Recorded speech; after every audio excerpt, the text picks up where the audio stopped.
They are coming all the way. Let's take the longest distance in KOINADUGU. That is from the headquarters of KOINADUGU, the city of Kabala, the city in the valley. It's 110 miles. That is from Kabala Township to Nea Chiefdom. And in Nea Chiefdom, except with the help of Dr. Karfala Mara, that constructed a school there. There was no school there because the school that was there was not approved by the government. So the teachers were paid by the students, going to their farms and doing all this domestic work for them. They are all voluntary teachers. They are all volunteers. And there is close and very, very close to Mongo, where the headquarters should be. So I don't understand how they will create another district with no infrastructure ready to accommodate all the departments from the ministry or the national government in that particular side of the country. And still we are crying that there is no money in Sierra Leone.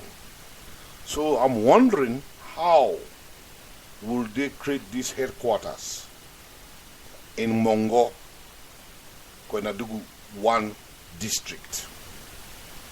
Well, that's the question for all of us. For now, let's listen to another beautiful music. I hope you are enjoying this show, because it is very, very important for everybody to understand really what our present government is trying to do here. Are they trying to dictate? We don't know. Are they thinking of doing the best for KOINADUGU or Sierra Leone as a whole? We don't know. But what we know, for now, KOINADUGU is the most undeveloped district in Sierra Leone. And you just imagine if they divide that district into 2. So all these people in KOINADUGU District 1, where will they be getting all their necessities? Will they be coming to KOINADUGU too for all their necessities? Or they will be going across the border to Guinea, and one of the closest towns, which is a large, big city, is Farana.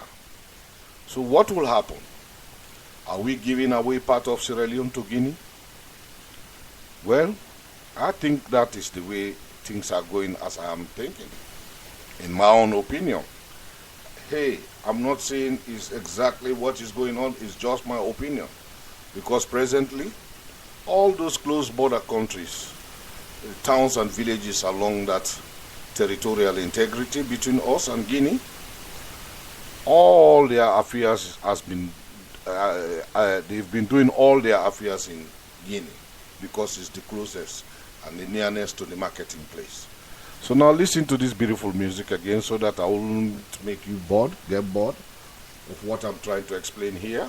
But this is very important for all KOINADUGANs, all Sierra Leoneans, to see or know what is going on down in KOINADUGU, the land of powerful mixture and love, which they are trying to break and separate us and destroy our diversity, which most of us, majority of the KOINADUGANs, are against. And I hope that will happen. And I hope Sierra Leoneans will be against it too. So listen to this beautiful one. It's coming from your station, the Voice of Equality. And I am Fode Lamin Kande. We'll be enjoying ourselves today. Don't touch the mouse, because there are a lot of news you will be getting about KOINADUGU today. And this is an argument I'm trying to create within us here. But next time I will invite some of my people to be around me here so that everybody will come with his own opinion and see. Let's weigh it, whether the good or the bad. Which one weighs more? We will follow that. Get this, coming from the Voice of Equality, for your latest news about KOINADUGU, the land of powerful mixture and love.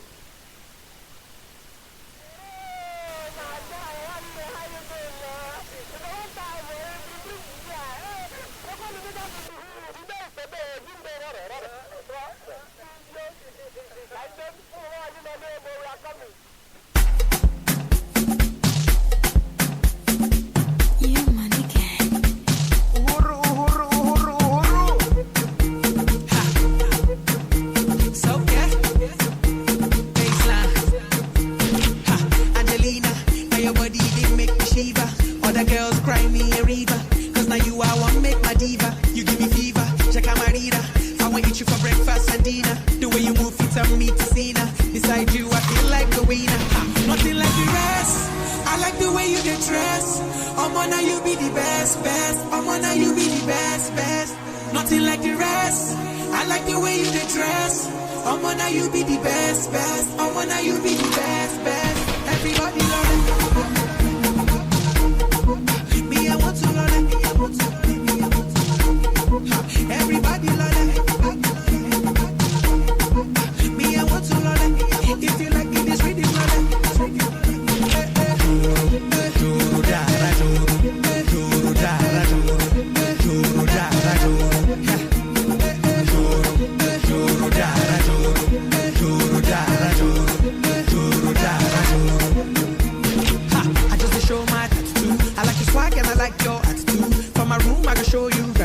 Action film part 1 and part 2, yeah. Job with you. Anything where you do, I'm feeling you. Now your backside got me feeling good. And I will cup you up like nothing like the rest. I like the way you get dressed. Now you be the best, best. Now you be the best, best. Nothing like the rest. I like the way you get dressed. Now you be the best, best. Now you be the best, best. Everybody love it. Me, I want to love it. Everybody love it. Me, I want to love it. If you like it, this rhythm love it.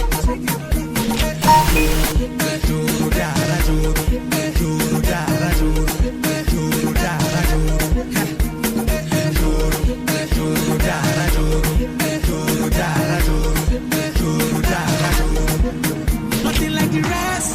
I like the way you get dressed. Now you be the best, best. Now you be the best, best. Nothing like the rest. I like the way you get dressed.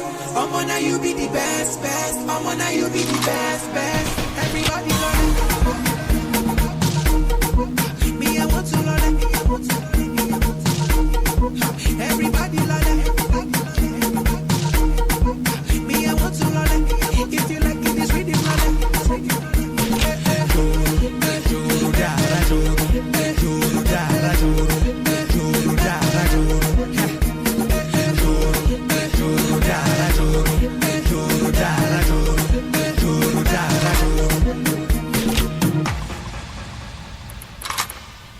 Everybody love it. Me, I want to love it. Everybody love it. Me, I want to love it. If you like it, this rhythm love it.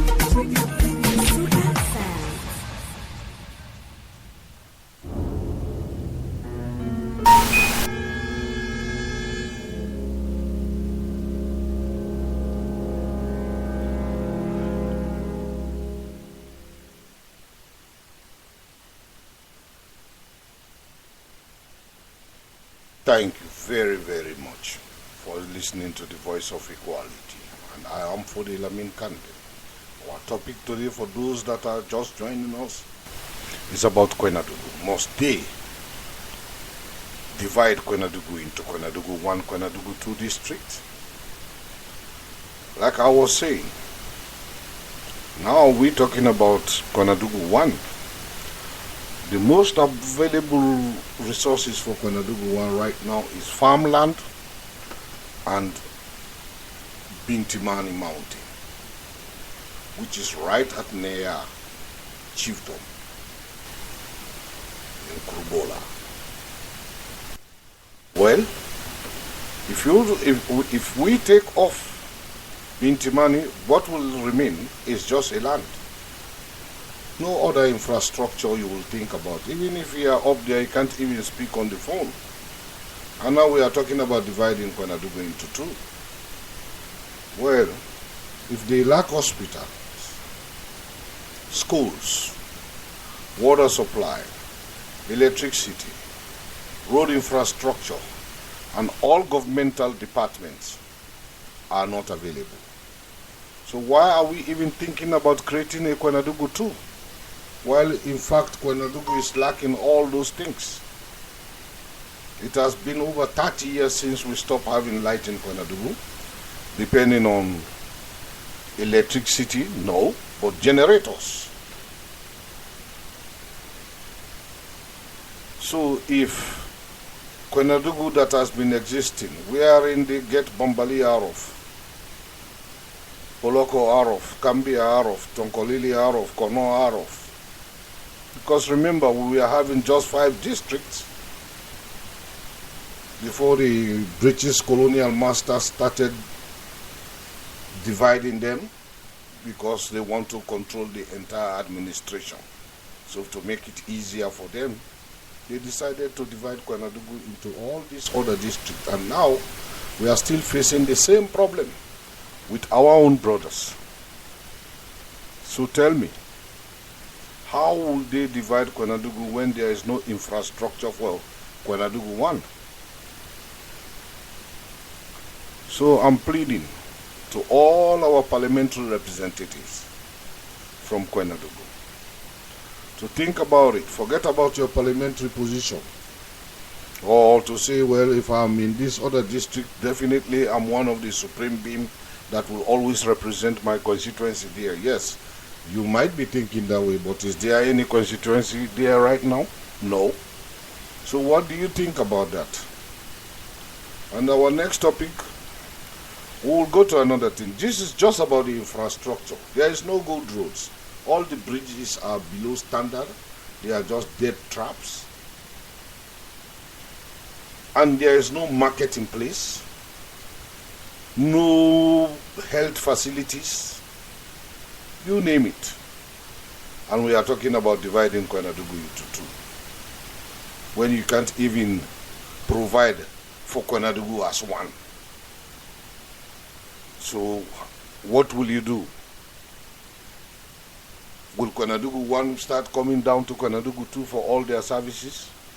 So why divide it? If there is nothing up there in Mongo, as they call it, the headquarters for KOINADUGU 1, there is nothing up there, not even a good road to a village. So let's see what will happen in the end. That is just about the governmental infrastructures that are not available over there, is what I'm talking about all this time. And soon we will come to the cultural and traditional and economic disadvantage in dividing this beautiful, diverse district into 2. What will happen? Will it be like East and West Germany? When you have Berlin East, Berlin West? When the aunt of Mr. X will be in Berlin West and the father will be in Berlin East? Is that what they want to do to KOINADUGU? What will they gain from that? I don't see anything they will gain from that. Because if in reality they are going to divide KOINADUGU into 2, and we have this diversity of tribes in there. We have the Yalonkas, we have the Krankos, we have the Madingos, we have the Limbas, we have the Fulas, we have the Timinis, we have the Kirios, we have the Mendes, we have the Lokos, and the Gisi. They are all indigenous inhabitants of KOINADUGU. And they are all belonging to all these chiefdoms I've been talking about. So dividing KOINADUGU into 2, let's look at the cultural disadvantage that will take place there, the disastrous separation and deprivation and segregation of families that will occur when that happens in KOINADUGU. Will you go for that, or are you in for that? That's the biggest question. I don't know. But as for me personally, there is nothing good that will come out of that. Because if we look at it, one way or the other, it could be disadvantageous and will ever remain to be a disaster.